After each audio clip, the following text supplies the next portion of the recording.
मी आहे या कथेची लेखिका सोनम आणि तुमच्या सर्वांचे स्वागत करते तुमच्या सर्वांच्या आवडत्या moral stories in Marathi for kids या पॉडकास्ट चॅनलवर. चला तर ऐकूया ही गोष्ट जिचे नाव आहे सश्याचे हट्टी पिल्लू. एकदा काय होते, एका जंगलामध्ये ना सर्व प्राणी राहत असतात. त्यामध्ये वाघ, सिंह, कोल्हा, हत्ती सर्व मोठे प्राणी सुद्धा आणि छोटे ससा, कासव वगैरे छोटे छोटे प्राणी सुद्धा राहत असतात. आता सर्वांना मोठ्या प्राण्यांविषयी खूप भीती असते. छोट्या प्राण्यांना कायम लपून छपूनच राहावं लागत असते. एकदा काय होते, सश्याचे पिल्लू जे हट्टी असते ते आपल्या आईला म्हणते, आई, रोज आपण बिळात लपून राहतो आणि हे हे मोठे मोठे प्राणी रोज मस्त फिरतात आणि आपल्याला घाबरवतात आणि ते कोणालाच का नाही घाबरत. मला नाही आवडत असे रोज रोज लपून राहायचे. मी काही ऐकणार नाही. मी आज बाहेर जाणार, बाहेर जाऊन खेळणार. सश्याची आई खूप घाबरते. म्हणते, अरे बाळा, असं नाही करायचं. ते ते सर्वजण मोठे आहेत. त्यांची ताकद मोठी आहे. आपण छोटे आहोत आणि ते आपल्याला खाऊ शकतात. आपण त्यांच्यासमोर नाही जाऊ शकत. आपल्याला लपूनच राहायला पाहिजे. तुला समजत नाही का बाळा? ते बघ किती मोठे आहेत. मग सश्याचे पिल्लू म्हणते, पण मला खेळायचंय ना गं. मी रोज असा बिळात लपून राहायचं मला नाही आवडत आहे.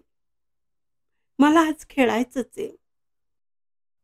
मग त्या पिल्लाची आई म्हणते, अरे बाळा, जगण्याचा हक्क तर सर्वांनाच आहे. आपल्यापेक्षा शक्तिशाली प्राण्यांबरोबर जेव्हा आपण सामना करू शकत नसेल ना, तेव्हा युक्ती वापरायची असते आणि स्वतःचा जीव वाचवायचा असतो आणि मजेत जगायचे असते. असं सर्वजण करतात.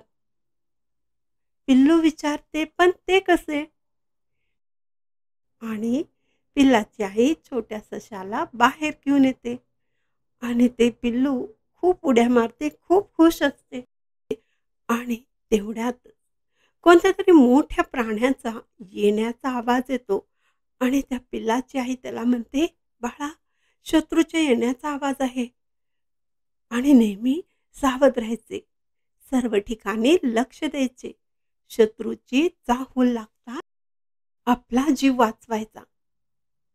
आपल्याला खूप जोरात पळण्याची शक्ती देवाने दिली आहे आणि त्या शक्तीचा आपण वापर करून आपला जीव वाचवायचा. हं? आता घरात लपून बसायचे. चल लवकर. कारण एवढ्या छोट्याशा बिळामध्ये हे मोठे प्राणी येऊ शकत नाहीत. आपण सुरक्षित आहोत. आणि चल पटकन, अरे चल पटकन. आणि खरंच ते दोघं जोरात पळत बिळामध्ये लपून बसतात. ते मोठे प्राणी तिथून निघून जातात. आता मात्र सश्याचे पिल्लू आनंदाने हसायला लागते आणि म्हणते, आई, खरंच ग खूप मजा आली. तू म्हणतेस ना ते अगदी बरोबर आहे. मोठ्या प्राण्यांपासून आपल्याला वाचायचं असेल तर युक्ती वापरली पाहिजे आणि सावध राहिलं पाहिजे. हे जीवन खरंच खूप मजेशीर आहे ग. आणि आई, तू जसं सांगशील ना, आई, तू जे सांगशील मी तसाच वागेल. विनाकारण हट्ट नाही करणार. आणि मग पिल्लाची आई त्या पिल्लाला प्रेमाने जवळ घेते. तात्पर्य, शक्तीपेक्षा युक्ती मोठी असते.